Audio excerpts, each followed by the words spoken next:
What's going on, boys? No guys here. Welcome back to another video. This is a very important question that everyone keeps asking me. I thought that was actually a really good idea. Does work rates actually matter? Now, previously it didn't.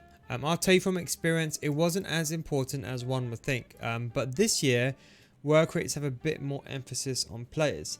The first thing I found is high attacking work rates are extremely important for attacking players. If you have a player that's medium low or high medium, the difference between those two players, it's not that much if a player is on stay forward. Work rates are mainly important if a player is on balanced. So what happens is that when you have a balance, I'll show you an example, right? So if we go to custom tactics, now if you play a formation, let's say you play a 4-4-2, right? And if you put, for example, a center mid on balanced, they would adhere a lot to the work rate. So for example, in this situation, Trent, he is a high medium. So he's a high attacking and he's a medium defensive work rate. That's what he is. So he's a high medium. Now, what that means is that if the player is unbalanced, he's going to be attacking more and he's going to be high. So he's going to be going forward. But when he's medium, he won't be coming back as quickly. That's probably the best way of describing it for like a theoretical point of view. He will still come back, but it will take him time to come back. In contrast, if this was Kante, if Kante was, for example, a medium high, because that's what he is, he's attacking his medium and he's got high defensive. He's an exceptionally better player because he sits more back because he's got high defensive work rates. Now, last year the work rates wasn't that important for CDMs because what we used to do. So let's say you had. So what I used to do is every year with CDMs. If I had a CDM now, it's going to be a bit complicated. A lot of people don't understand this, but if you have cut passing lanes on and you have stay back while attacking. Last year, and you could play virtually any player in CDM. Nowadays, you need to have a medium high for that player to be goated. That's simply what it is. So someone like Kante will be perfect in a situation because they sit back just a bit better in their position. So you can argue if a player's on stay back while attacking, if he's got medium high work rates, he sits on the edge, if that makes sense, of that kind of bracket. So if someone's, for example, high, maybe it'll be a bit more central. Someone that's high-low will be a bit more above. That's kind of a good general rule of thumb to use it. But I think for CDMs this year, medium high work rates are so important. You know, players like Vieira, Kante, you might have seen Barella, the new cards are extremely important.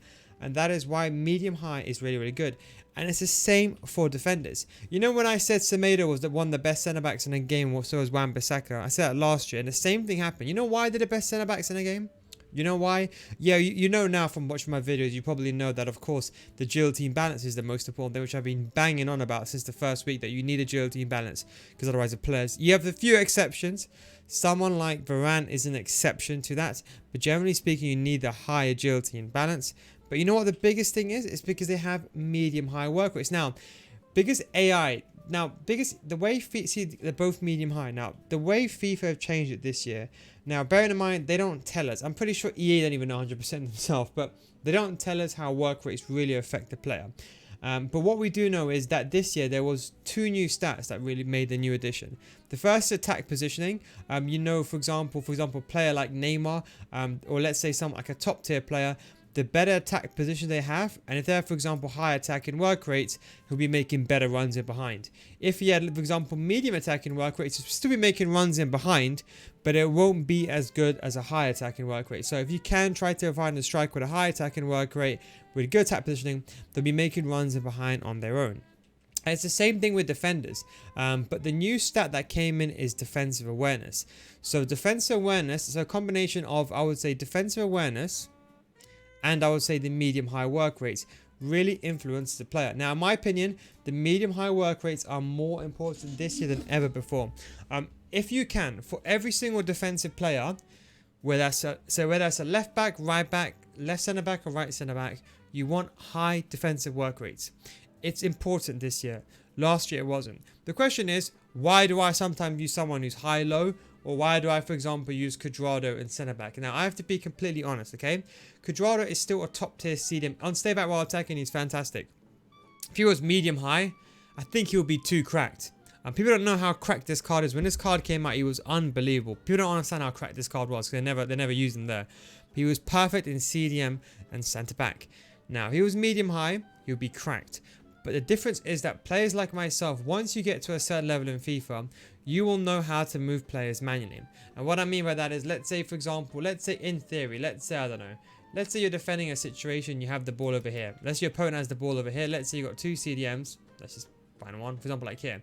Now, if a guy's a player here and he has a striker in behind, he will try to play that pass to the striker. Now, a lot of players, once you get better at the game, and someone like myself will be able to be smart enough to understand, observe the danger, and cut out the danger before the ball even gets there. But a lot of players, they do that too late. And the reason why the medium-high work rates are better is because if you put cut passing lanes on, and with the medium-high work rates, they position themselves much better to defend the ball. And that is why medium-high work rates is so effective. Not from just a CDM perspective, but from a centre back perspective. Like, you can see my centre backs, for example. In fact, none of them have a medium-high. It's all the opposite. It's because I know how to control my players. But, you know, I keep saying that Semedo and Wan-Bissaka were the best centre-backs in the game when the game came out, and everyone very much laughed. But once you guys used it, you know Wan-Bissaka is better than Gomez. You know Wan-Bissaka is one of the best because of the work rates. And that is how work rates really affect a player. It's the same thing for strikers. You know, if you see, for example, someone like Ronaldo, high-low work rates, and with that attack positioning, he's always in the right place. But it's not always the case. We know AI don't make runs in behind all the time. You'll see, for example, the R9s might make a bit better runs than most of the players. But I'll tell you a secret. You can basically override instructions. So if, for example, I, for example, play Vasquez and Trent in CDM. Okay, as long as, for example, one of them's got, if I put stay back while attacking on both, they're still going to be staying back while attacking.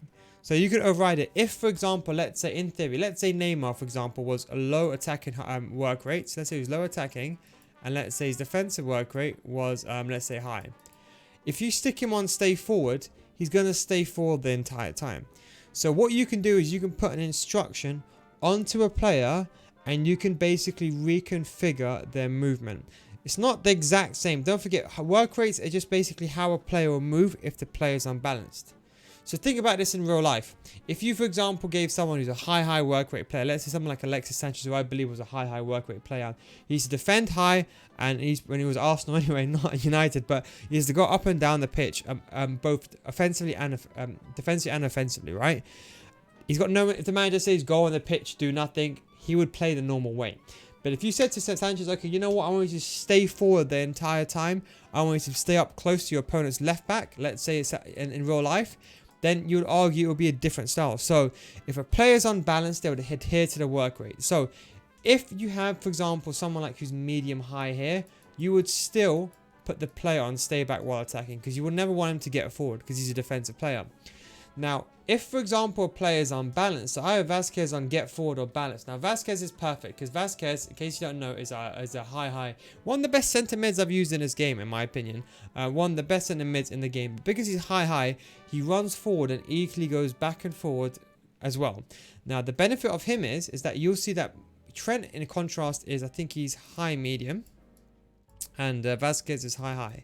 Sometimes I find that Vasquez will go into a better defensive position even though he's further away and has to come back to his place before Trent goes there.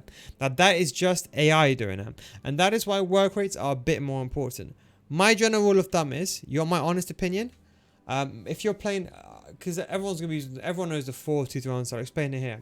In my opinion, work rate not important if they're on comeback and offense over here. High defensive, one high defensive, and you can have one that's high. So that's the way that I would do work rates. So if it was up to me, I'd have left back and right back. So it's same thing in the 3-5-2. If you have a 3-5-2, for example, on high, they work perfectly. So that's my opinion. So try to get high defensive work rates along the back line. Now, this is the key. If there's a choice between, for example, someone like Laporte, who's got 80 sprint speed, and someone like team of the season, Wan-Bissaka, you wouldn't even think twice. Or let's just say team of the season Trent. Of course, you'll put Trent in instead. So it depends on what player. That's why when people ask me, sometimes you'll see, why do I have this player instead of that player, even though the work rates are better? Because if the player is naturally good, so let's say I've got a fast centre back and you can recover in time, I know if I make a mistake, it'll be fine. And that's the way that I'll look at it. It's the same, for example, in a 3-5-2.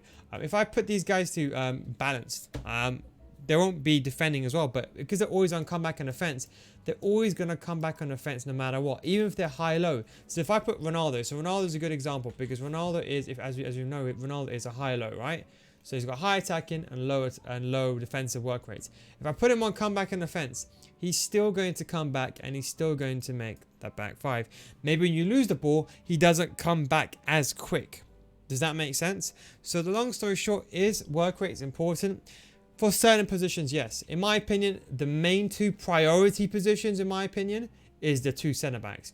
Just try to get a high defensive, both of them high defensive work rates, and one of your CDMs, you're the most defensive player, medium high. You ever wondered why Kante is so cracked? Why is he so good? Why does he always play well?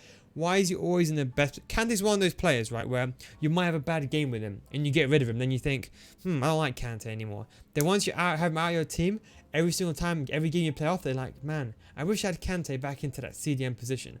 And that's the same when I had Kante. I had Kante in my team, and every time I got rid of him because I thought it was a bit too slow, I wanted him back. So that is what I'll say. Try to go for two high defensive work rates. Centre backs, that's the best for defensive because they're always in the best place at all time, in my opinion. They keep a good defensive line as well, good offside trap as well, natural offside trap, especially with high depth. And then one of the CDMs on medium high. And that is why the pay to win element on the top tier scene is a big difference because Vieira and Hullet, you have a high and a medium high, or a high and a medium high.